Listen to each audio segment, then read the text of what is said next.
Hi guys, thanks for checking out the video on the table saw. Our particular table saw is the DeWalt GW744 heavy duty 10-inch job site table saw. It's referred to as a job site table saw because it is meant to be mobile. On this particular case, it's in a stand, as opposed to a shop table saw, which would be mounted to the floor on cast rollers and relatively static. This one is designed to be movable, which works best in the flexibility of our shop. A couple things I want to talk about before we get into actually cutting a material on this particular saw is the way that we can adjust our blade. The couple ways that we can adjust the blade itself is to raise and lower the blade here. Now, one thing to be mindful of is you have to make sure that your material clears your safety equipment. So if you go too low, then your material may hit that and stop. So be really mindful not just of your blade height, but also of your safety equipment.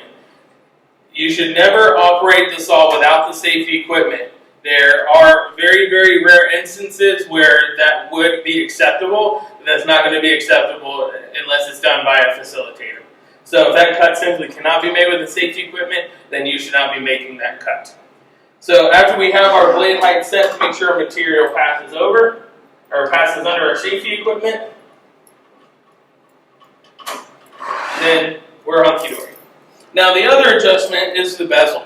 So similar to the table saw or to the chop saw, we're able to make some adjustments to the blade itself. So this locking level that's right here, it's just going to slide out, and then that is going to change the bezel of the saw. So you can go all the way out to 45 degrees or all the way back to 0. No matter what position, no matter what setting you have, it always needs to be in the locked position. One of the best features, in my opinion, of the saw is the rack and pinion fence system. This is the fence of the saw.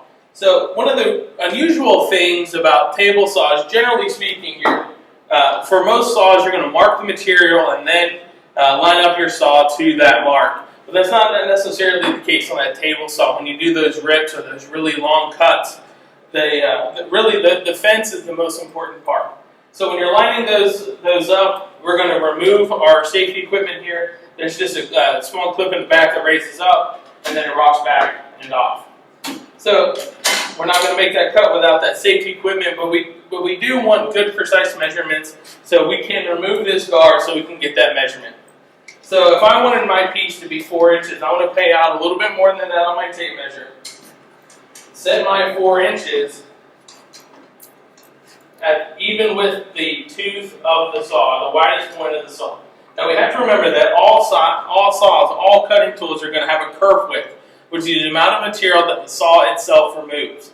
So in this particular, in most cases, it's about 1/8 of an inch. So we want to make sure that our 4-inch cut is really going to be 4 inches, and we're not going to lose the approximate 1/8 of an inch from the blade. So we're going to have that in place. We're going to lift this lever because that's going to release the lock on the rack and pinion fence system, and then we're going to turn this knob to bring our fence just so it makes contact with our tape measure. Then once we have that 4 inches in place, then we're going to lock it back in place. Now everything that passes between the blade and the fence is going to come out 4 inches. So we're going to put our safety equipment back in place. Now this may take a little practice to get this in place, and you're just going to have to play around with it just to make sure it gets locked in place. But once you have it locked, you want to give it a little tug. Make sure it's not going to come off, because you don't want to be operating that saw and have plastic and metal bouncing around the spinning saw blade. And then on a table saw, that blade spins towards you. So that brings a couple things into mind that you need to consider as you're working.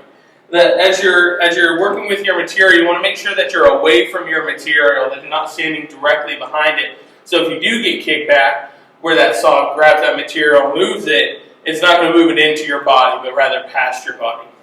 And then also you're going to hold that downward pressure to make sure that the saw itself is not lifting your material. Like all of our power equipment, this tool is locked out. So when you are ready to use this particular piece of equipment, you'll find a facilitator or shop aide. Ask for the key for that table saw, hand them your trust card, and then you'll get that key. Like all of our equipment, the lock works just like any other lock, and it opens the box. As with all of our equipment, the box is going to go around the cord, and then you're going to lock it back in place. That way, the lock and the box stays with this piece of equipment, and the only thing that you have to keep on you is the key I tend to stick mine in my back pocket. Then we're going to connect this to the appropriate power source. If you can get to one of our drops or near a wall, that's fine. If not, ask a facilitator or an aide for an extension cord so you can use this tool. Now this saw is plugged in. It is powered up. So the type of switch that's on this is referred to as a paddle switch.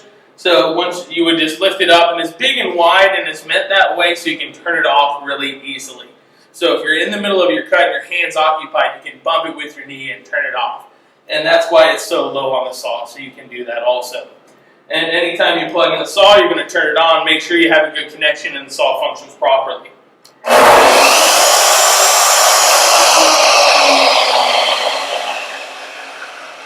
Saw sounds great, nice and loud, and the switch is working properly. It looks like we have a good working saw.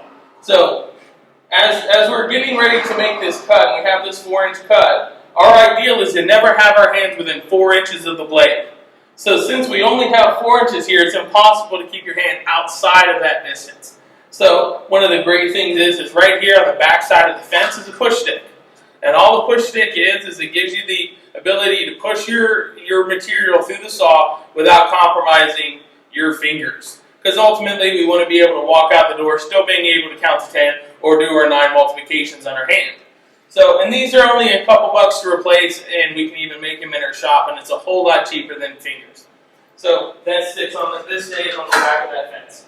So whenever we're ready to make this cut, we have our fence that's lined up, and you have to remember, as you're pushing that through, you're not looking at where the blade comes in contact with the material, but where the material comes in contact with the fence. That's the more important thing to watch. So we're all lined up, we have our fence in good position, we have our good clean edge up against our fence, we're ready to make this cut. And as we make this cut, we're going to push it all the way through, and then we can just let that material drop, because that 2.5 foot fall on the backside isn't going to damage the material, and it's a whole lot better than going over the saw or running the risk of bumping the blade while it's spinning. So let's go ahead and make our first cut.